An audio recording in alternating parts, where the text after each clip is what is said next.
ఇప్పుడు నార్మల్గా ఆహ్, రామ్ చరణ్, చిరంజీవి గారితో చేసావు నువ్వు. ఆయనతో మంచి క్లోజ్ అసోసియేషను. రామ్ చరణ్‌తో కూడా ఆల్రెడీ చేసావు. ఇప్పుడు మళ్ళీ చేస్తున్నావు. అసలు వీళ్ళిద్దరి మధ్యలో నీకు కనిపించే ఒక స్పష్టమైన డిఫరెన్స్ గాని, పోలిక గాని ఇద్దరిలో ఇదే నాకు తెలిసి పోలికలే ఉన్నాయి ఎక్కువ. అవునా? ఎక్కువ పోలికలే. అంతేనా? అంటే ఆర్టిస్టుల్ని చక్కగా చూసుకోవడం కానీ ఇది కానీ ఎక్కువ అంటే చాలా ఎలా ఉంటుందంటే ఇప్పుడు అన్నయ్యతో చేసినప్పుడు ఆయన కష్టపడే విధానం ఇవన్నీ కూడా చరణ్లో ఉంటాయి. కష్టపడే విధానం చరణ్లో ఉంది. ప్లస్ కామన్ ఏంటంటే చక్కగా ఇప్పుడు మామూలుగా చూసుకుంటే భోజనాల దగ్గర కానీ ఆర్టిస్టుని బాగా చూసుకోవడం కానీ ఫుడ్ అందరికీ చక్కగా బాగా వచ్చిందా లేదా బాగుంటుందా లేదా యూనిట్లో చూసుకోవడం ఇవన్నీ కూడా ఆయనకి ఉంది. చరణ్ కూడా same. Okay, same. Charan is అంటే అనేలాగా డిగ్నిఫైడ్, అంటే ఎక్కడ చాలా పెద్ద, చాలా మెచ్యూర్డ్ గాయ్. చాలా ఈజ్ వెరీ ఇంటెలిజెంట్, చాలా మెచ్యూర్డ్ గాయ్.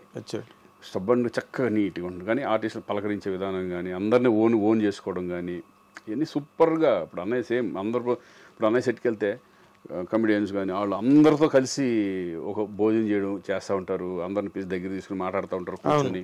సేమ్ అదే చరణ్ కూడా. అవునా? చాలా ఇద్దరి మధ్యన ఎట్లా ఉంటుంది ఇంటిమసీ? చాలా బాగుంటుంది. అన్న అంటాడు. అవునా? చాలా మంది అంటే కొంతమంది అయితే యాక్చువల్గా బాబాయ్ అంటారు అనవచ్చు కానీ బట్ నన్ను అన్న అంటారు. ఓకే, అన్న అనుకుంటూ ఈజ్ రెస్పెక్ట్ చాలా బాగా ఇస్తారు. ఎందుకంటే అన్న దగ్గర నుంచి వచ్చినప్పుడు చాలా రెస్పెక్ట్గా.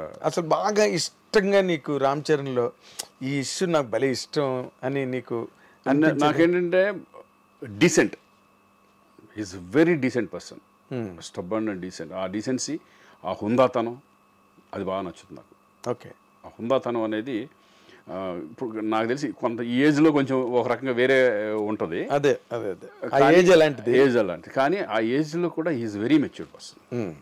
ఆ మెచ్యూరిటీ లెవెల్స్ కానీ ఆ స్టబ్బనిటీ కానీ అవన్నీ నాకు బాగా నచ్చుతుంది. ఇప్పుడు మామూలుగా ఒక ఏడాది క్రితం కన్నా ఇంకో వచ్చే ఏడాది మనుషులు పెరుగుతూ ఉంటారు. అవును. ఇప్పుడు గోవింద్ అందరవాడలో చేసిన చరణ్కి ఇప్పుడు చరణ్కి డిఫరెన్స్ అనేది ఏంటంటే నాకు అప్పుడు ఎలాగున్నాడో ఇప్పుడు అలాగే ఉంది.